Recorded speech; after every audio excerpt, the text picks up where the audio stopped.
الحمدللہ رب العالمین والصلاة والسلام علی رسولہ الکریم۔ فتاوی شامی یہاں بنیادی طور پر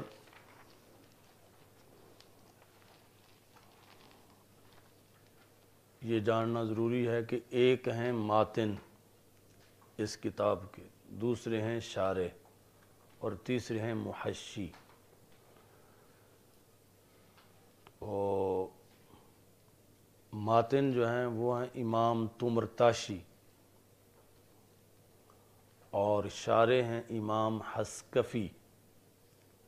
کشک والے کاف کے ساتھ، اور محشی ہیں امام شامی جن کو ابن عابدین کہتے ہیں۔ تو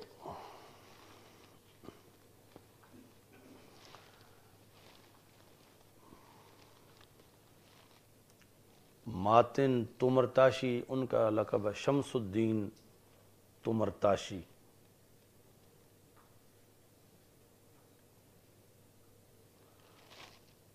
متن کا نام ہے تنویر الابصار،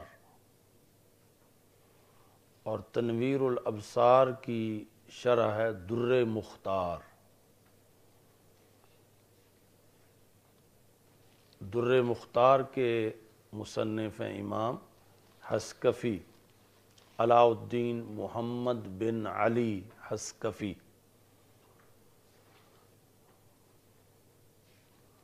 اور اس پر حاشیہ ہے رد المحتار، جس کا دوسرا نام ہے حاشیہ ابن عابدین یا فتاوی شامی۔ رد المحتار علی در المختار، علی الدر المختار۔ تو یعنی اصل ہے تنویر الابصار متن، اس کی شرح ہے در مختار، اور در مختار کے اوپر حاشیہ ہے رد المحتار۔ مختار جو ہے یہ مختار اصل میں تھا، تو در پسندیدہ موتی۔ مختار کے دو معنی ہیں، ایک جس طرح ہم کہتے ہیں کہ رسول اکرم صلی اللہ علیہ وسلم مختار کل ہیں، اور دوسرا مطلب اختیار سے پسندیدہ۔ تو نبی اکرم صلی اللہ علیہ وسلم کے القاب میں جو مختار ہے، لفظ کے لحاظ سے آج یہ لفظ موجود ہے، یعنی جو مخمس ہے صفہ کے سامنے 5 کونوں والی عمارت جس کے اندر رسول پاک صلی اللہ علیہ وسلم کا روضہ پاک ہے، تو وہاں جو اس کا دایاں کونا ہے صفہ کے سامنے، اس پر الرسول المختار، یعنی نجدیوں نے اگرچہ بہت کچھ مٹا دیا ہے لیکن یہ لکھا ہوا ہے، لیکن اس کا وہ مطلب وہ نہیں لیتے جو ہم لیتے ہیں، یعنی ان کے نزدیک وہ مطلب نہیں ہے جو مختار کل والا مطلب ہے، یعنی مختار بمعنی اختیار والا۔ تو اس واسطے انہوں نے چھوڑا ہوا ہے اس کو مٹانے سے، بہرحال لکھا ہے وہاں پر۔ تو باقی یعنی یہ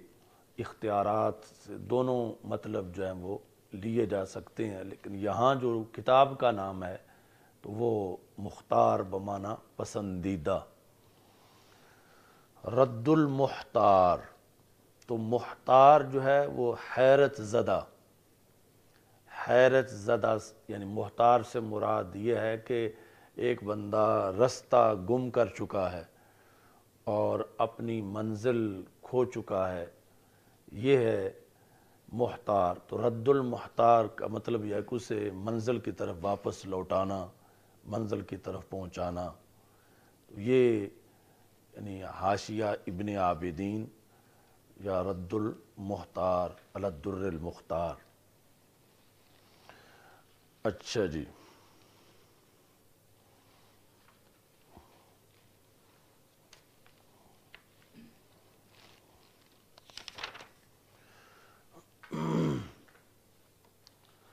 بسم اللہ الرحمن الرحیم والصلاة والسلام علی رسول الکریم۔ تو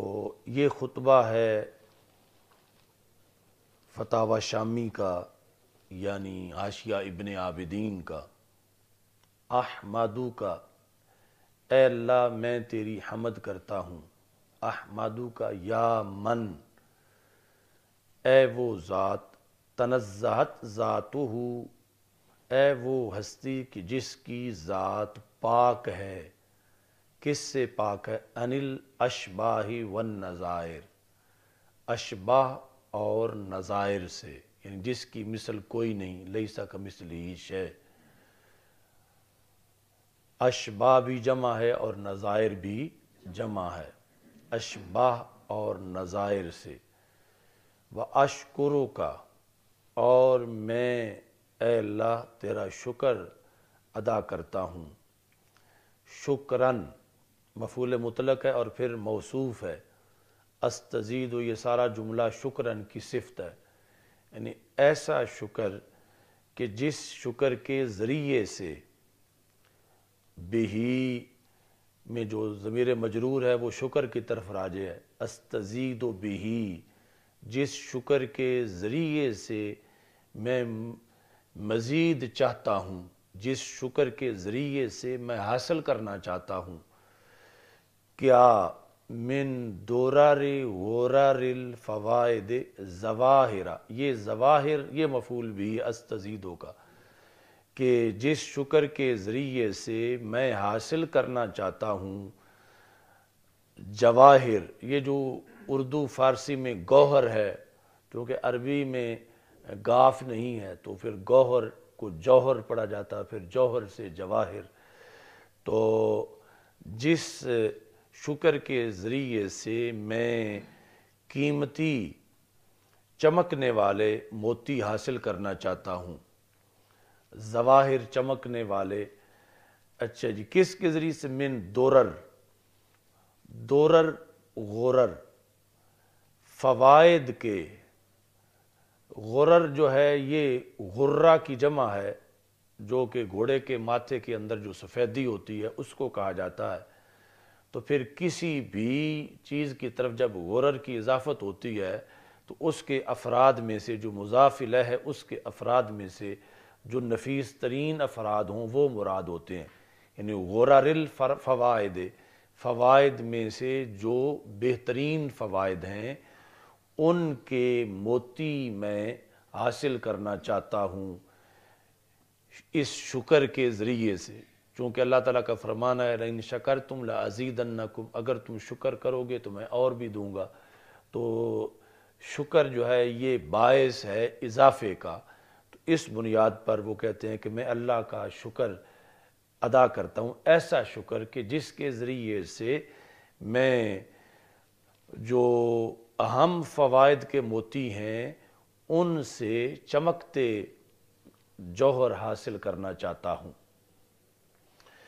وَأَسْأَلُكَ، اس کا عطف ہے اشکرو پر، یعنی پہلے احمدو کا، پھر اشکرو کا، پھر اسألو کا، اور سوال کرتا ہوں میں اے اللہ تجھ سے غایت الدرایت، درایت سمجھ، غایت انتہائی درجے کی سمجھ، یعنی درایت تو وہ بھی ہو سکتی ہے جو پرائمری درایت ہو یا متوسط درایت ہو، تو یہ ہے انتہائی درایت۔ وَدَوَامَ الْعِنَایَتِ، اور میں سوال کرتا ہوں اے اللہ تجھ سے ہمیشہ کی نگہبانی کا، یعنی عنایت سے مراد ہے اللہ کی نگہبانی بندے کے لیے، تو اس کا دوام کہ تو ہر وقت میری نگرانی کر، میری پاسبانی کر۔ تو یہ درایت پر عطف ہے دوام کا، یعنی غایت پر، غایت الدرایت و دوام العنایت بالہدایت والوقایت۔ تو بالہدایہ پر عطف ہے وقایہ کا، اور یہ دونوں مل کر ان کا جو متعلق ہے وہ عنایہ ہے، یعنی عنایت ہے نگہبانی کرنا، دھیان دینا، توجہ کرنا کسی چیز کی طرف۔ تو وہ نگہبانی کس لحاظ سے؟ ہدایت اور وقایت کے لحاظ سے، دوام العنایت بالہدایات، یعنی بالہدایہ کا تعلق نہ دوام کے ساتھ ہے نہ پیچھے درایت کے ساتھ ہے، بلکہ اس کا تعلق عنایت کے ساتھ ہے، اور عنایت کی کئی قسمیں ہیں، تو اس واسطے عنایت کو معین کرنے کے لیے کہ کون سی عنایت میں چاہتا ہوں، کہ عنایت بالہدایہ والوقایہ، کہ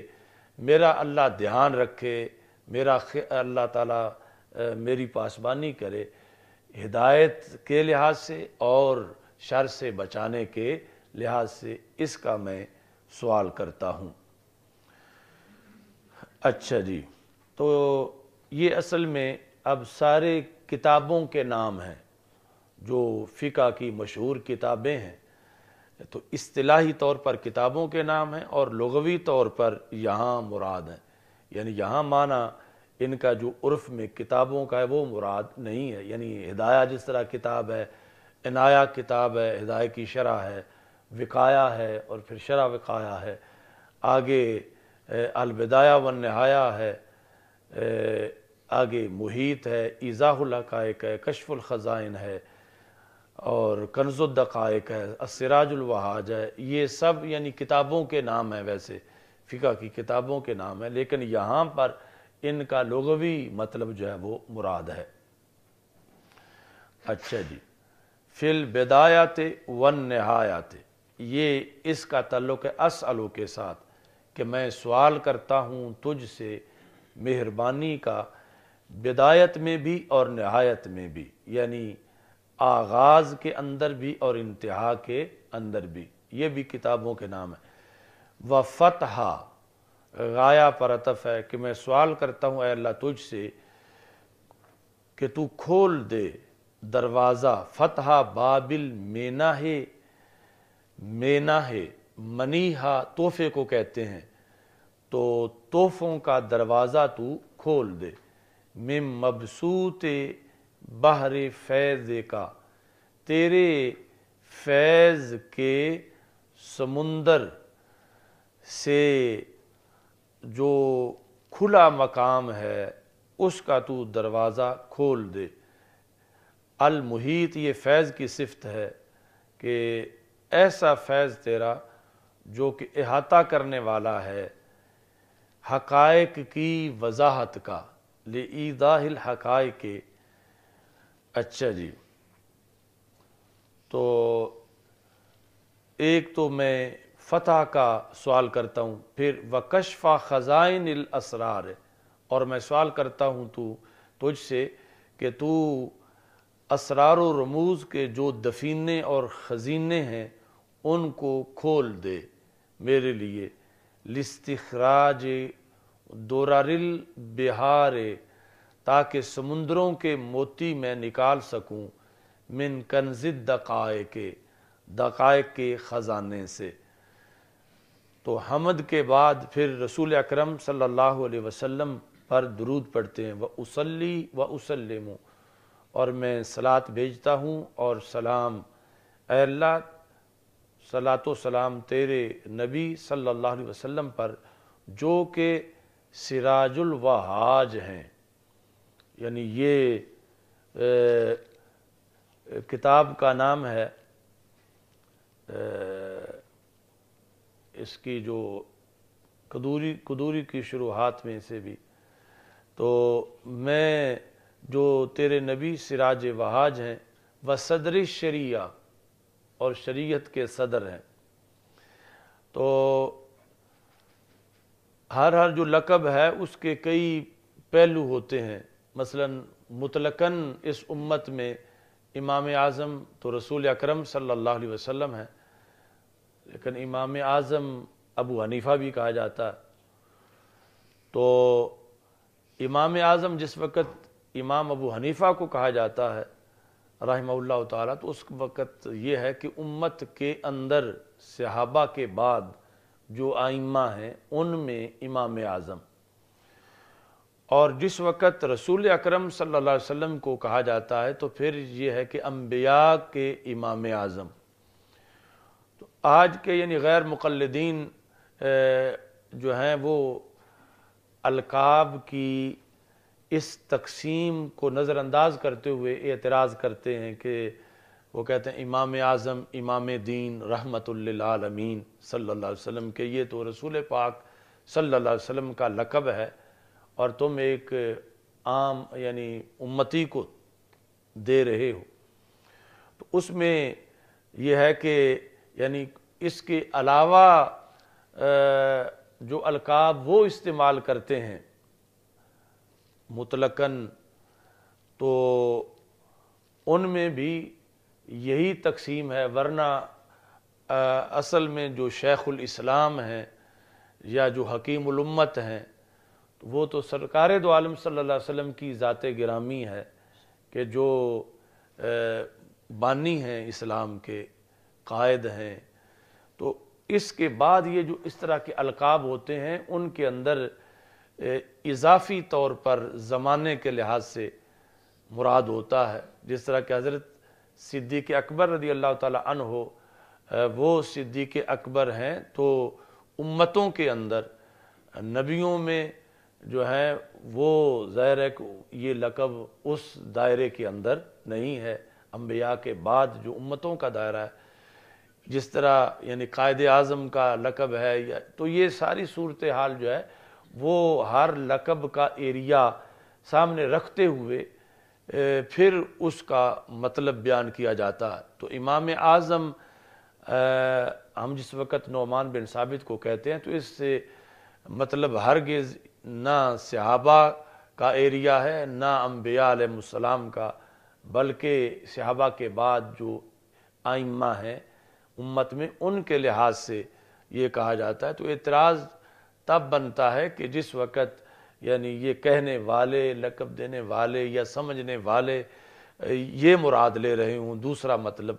تو پھر اس پر اعتراض ہوتا۔ تو یہاں یہ لفظ صدر الشریعہ بولا گیا، تو صدر الشریعہ یعنی